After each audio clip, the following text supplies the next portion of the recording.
হাঁস একটি জলচর পাখি যা আমাদের গ্রাম বাংলার খুবই পরিচিত ও উপকারী একটি নাম। বিশেষ করে বাংলাদেশের গ্রামীণ জনপদে হাঁস পালন একটি প্রচলিত ও লাভজনক কাজ হিসেবে বিবেচিত হয়।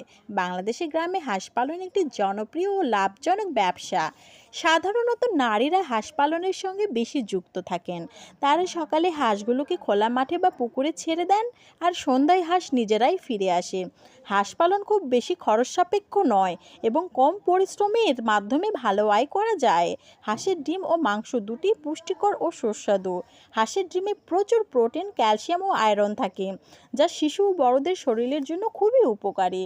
হাঁসের মাংসও অনেক শক্তিদায়ক এবং বিভিন্ন উৎসব অনুষ্ঠানে বিশেষভাবে রান্না করা হয়। হাঁসের ডিম দিয়ে নানান ধরনের খাদ্য তৈরি করা যায়।